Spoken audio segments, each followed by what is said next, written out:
ICANN Media. I'm your host, Rob Hislop. We are at the Global Petroleum Show in Calgary.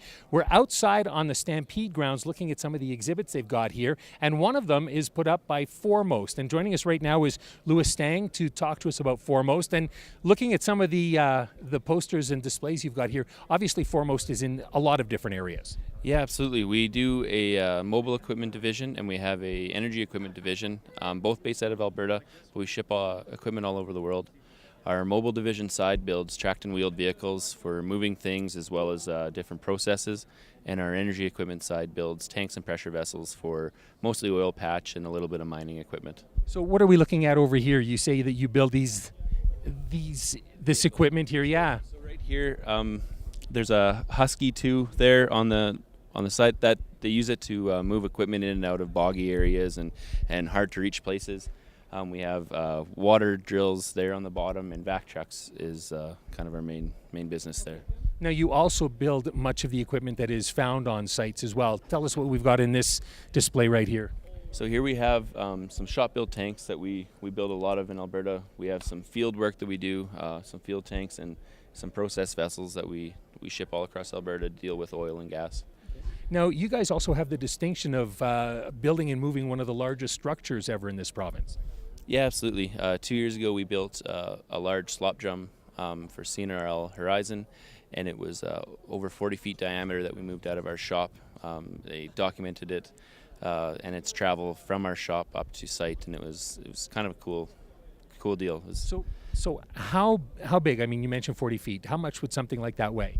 It was over 400,000 pounds. It was a really interesting project. We started it before we had the ability to actually move it out of our shop. We had to expand the doors by 8 feet just to be able to move it out. So it's So was that an engineering error, or was that just how you knew it was going to end up that way eventually? We knew that it was going to be that way. We needed to start the vessel before the doors were done to meet schedule. So we decided to go ahead with the pressure vessel and then figure out how to get it out after.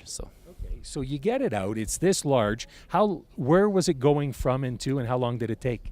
It was going from our shop in Lloydminster, Alberta, and we have high corridor access to Fort McMurray, so we can ship from that location all the way up to North Fort McMurray without any line lifts or other utility issues. So. Now, how long would that trip take, and how fast would it be moving at? Do you remember?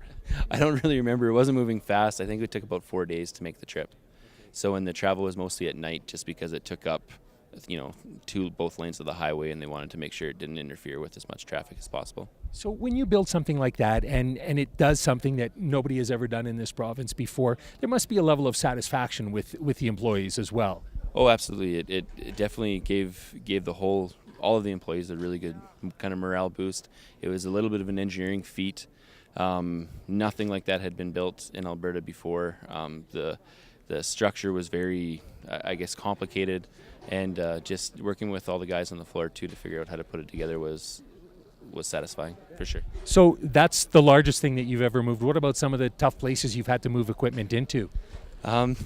That's kind of just, I don't know about the world stuff, but just even in Alberta, you're working up north and moving things across ice bridges and things like that. It happens a lot, I guess. Right. So what's in the future for this company? Have you got any more marks that you need to set as far as jobs go, or is it just business as usual? I think it's business as usual. We're always looking to expand our market reach with the equipment we have and look for other opportunities to build more equipment. At the end of the day, we're a manufacturing company, and if there's other things that the market needs, we're more than happy to fill those holes. So. What other countries do you operate in?